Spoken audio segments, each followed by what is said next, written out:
Hola, es un placer estar aquí con ustedes. Esta es una cápsula de estudio en la que se realizará una explicación sobre el contenido del CNB, concretamente de tercero básico.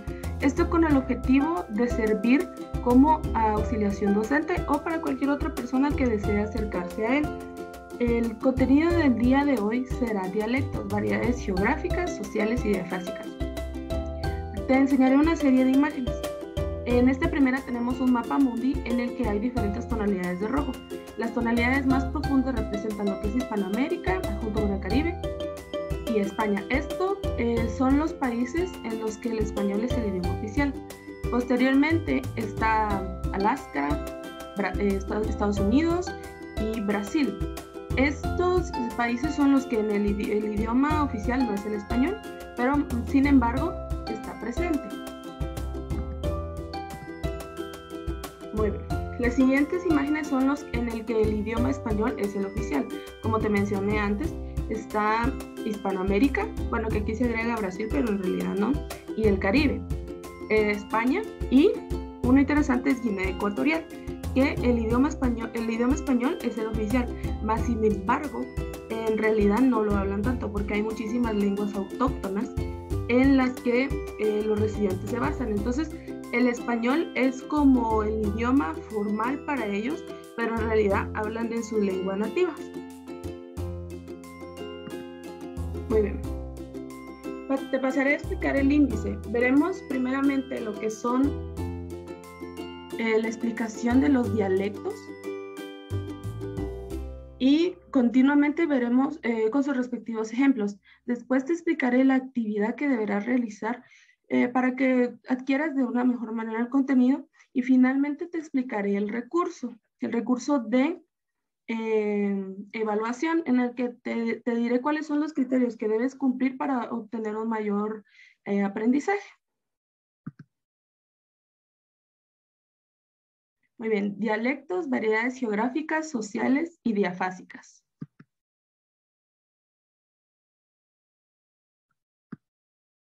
¿Qué es un dialecto? Según la Real Academia Española, son palabras pasibles variedades de una lengua. Es una variante geográfica asociada con una zona determinada. Es una variedad regional derivada de otra lengua madre. Esta es la mejor explicación que te puedo dar. Es una variedad regional derivada de otra lengua madre. ¿Qué pasa? Sucede que en muchas ocasiones escuchamos el término el español de España o el español de México, el español de Cuba, el español de Guatemala, el español de Colombia. No es que existan todos esos idiomas del español. No, el español es un solo idioma, es un único idioma. Pero sucede que en cada región tiene sus propias características, lo cual lo hace un idioma tan diverso. Entonces, el dialecto no es más que otra cosa que diferentes variedades de español. No es que sea un idioma distinto para cada país, no, porque luego utilizamos el término que está mal, decir el español latinoamericano y el español de España, haciendo una gran diferencia. No, es el mismo idioma, solamente que con obvias y grandes características que se diferencian uno de otro. Por ejemplo, el español de Cuba o el dialecto de Cuba, o más bien del Caribe, no es igual al dialecto que nosotros hablamos aquí en Guatemala, son distintos, es el mismo idioma, solamente que sí se evidencian las diferencias entre cada plática. Dice, el dialecto puede surgir por diversas causas, entre las que más se destacan están la influencia de otra lengua sobre la parte del dominio lingüístico y la separación territorial que da lugar a evoluciones diferenciadas.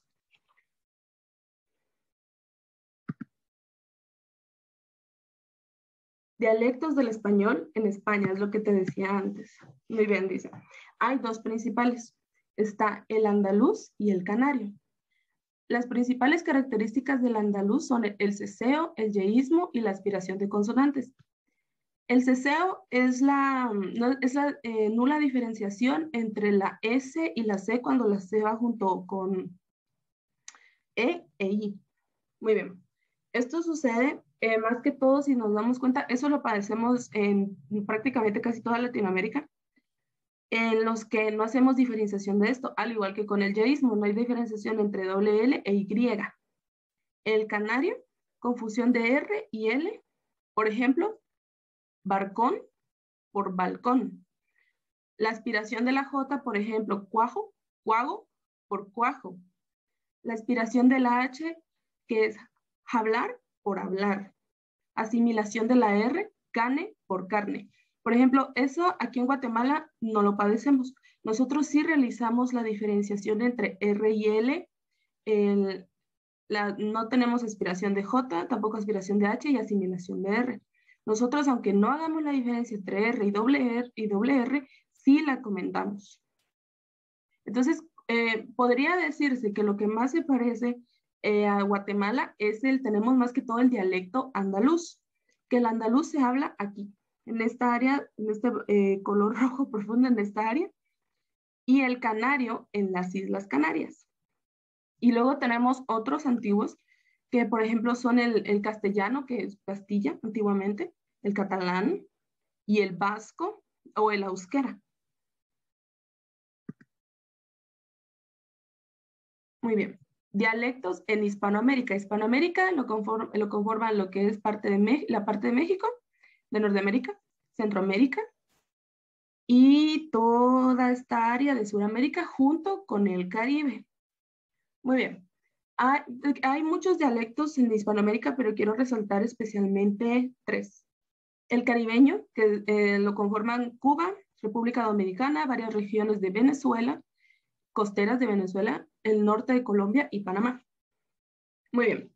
El caribeño se destaca sobre todo por la asimilación de la R, L y S a la consonante siguiente. Es decir, que en lugar de decir parque, dicen paque. También otra de las características es el debilitamiento de D entre vocales.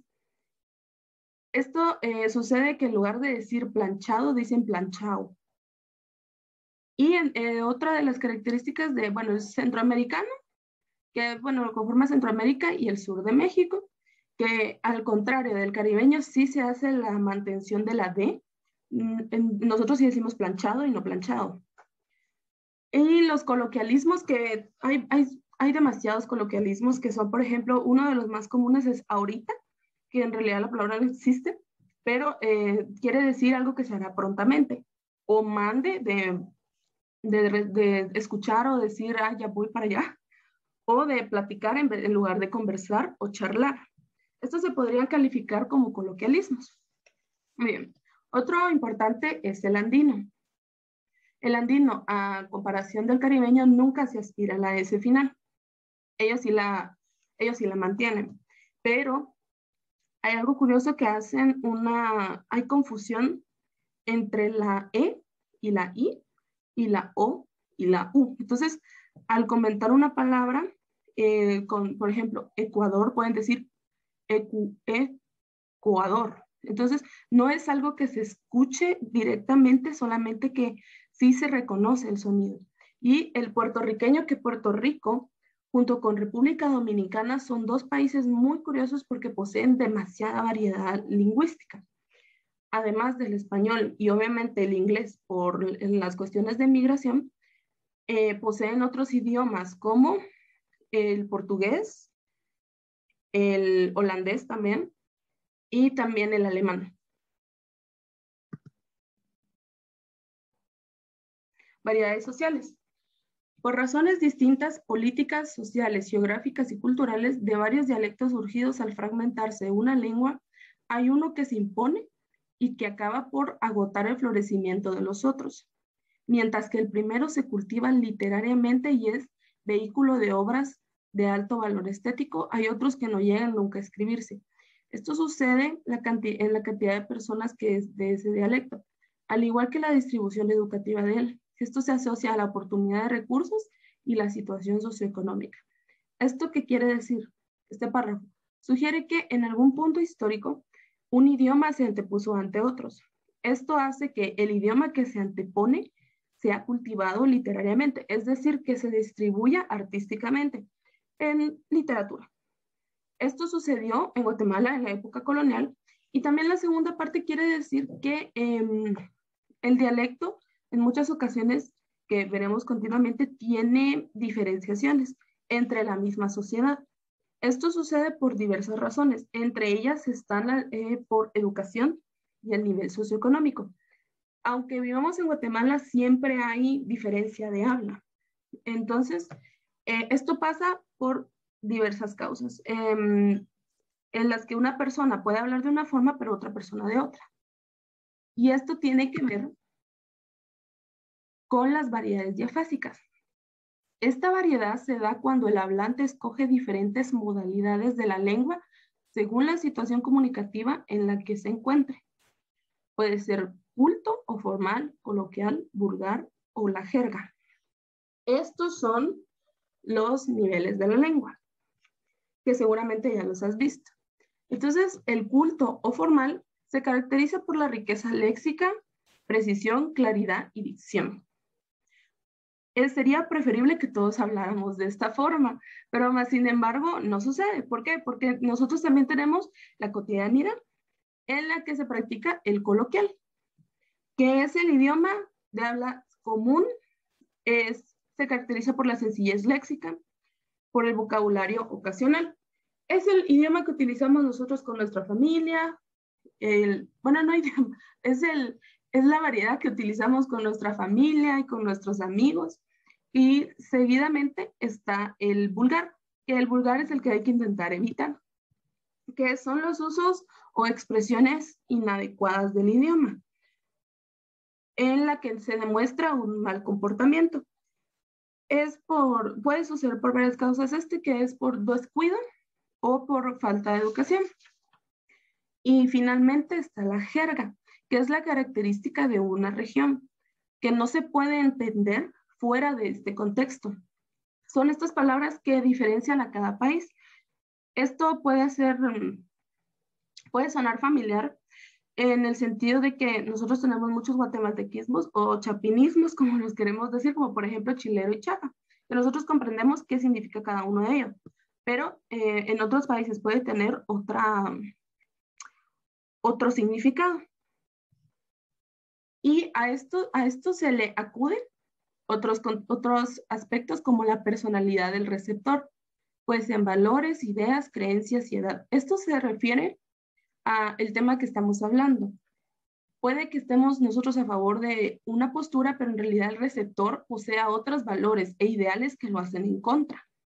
Luego está el grado de formalidad, tipo de relación entre sujetos. Si hablas con un desconocido vas a intentar ser un poco más formal, pero si hablas con un amigo vas a ser coloquial.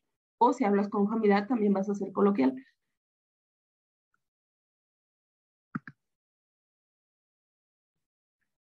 También está el tema filosófico trivial de negocios.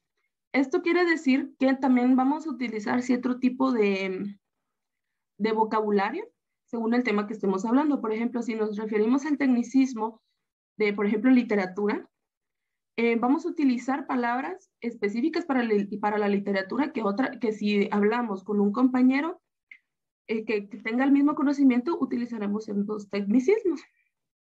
O si es trivial, vamos a utilizar el coloquial.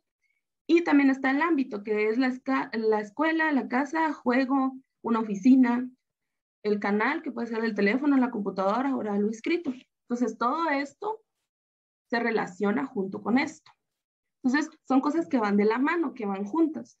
Y pues que se desarrollan según el contexto y quiénes son el emisor y el receptor. Muy bien, muchas gracias. Aquí les dejo la fuente por si quieren investigar más sobre el tema, y lo cual les puede servir mucho para realizar la siguiente actividad. Muy bien, te explicaré cuál es la hoja de actividades que tengo para ti. Esto es con el objetivo de que aprendas y que realices una mejor adquisición del contenido. Muy bien. Primeramente te indico que el contenido es para tercero básico y fue realizado en el año 2021. El objetivo es identificar los diversos tipos de dialectos del español. La primera actividad dice completa el siguiente cuadro con la información que se solicita. Muy bien, quiero que hagas un cuadro comparativo de dialectos. Entonces, aquí te pongo lo que son la región, que es España, Hispanoamérica, Guinea Ecuatorial y otros. Entonces, en España, pues el andaluz, el canario y otro que encuentres. Eso te lo dejo a ti para investigarlo. Colocas características y un ejemplo.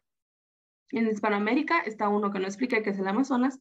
Luego puedes colocar el caribeño, el andino, etcétera, características y ejemplos. Guinea Ecuatorial es el que más es curioso para nosotros porque muchas veces ignoramos esto. Entonces puedes colocar la isla Baico y otra isla, como por ejemplo la isla Corisco. Características y ejemplos. Y otros, que si hay países donde se habla mucho el español, puedes colocar Filipinas. Bueno, está Filipinas. Y puedes colocar otro como Italia o Australia. Muy bien. La segunda actividad es que de las siguientes imágenes debes obtener variedades diafásicas de lo que infieres de ellas. Por ejemplo, aquí tenemos una imagen en la que puede ser cualquier cosa, pueden ser amigos, pueden ser familiares, pero yo coloqué que son amigos de universidad. En el contexto es un trabajo grupal. El tema, decidir la distribución del trabajo. El ámbito, están en la casa de un amigo. El canal es oral.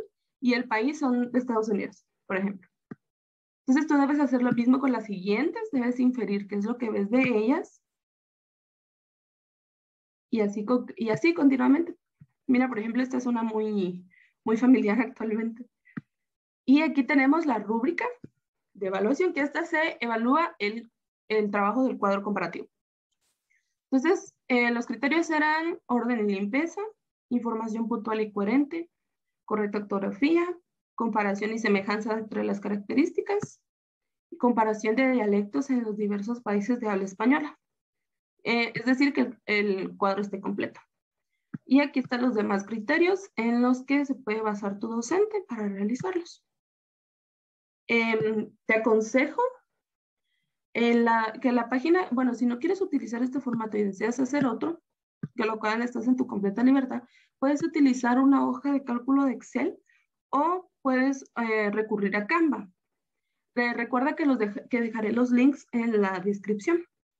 Muy bien, muchísimas gracias. Espero que esta cápsula haya sido de muchísima ayuda para que aprendas sobre este tema y también para tu docente.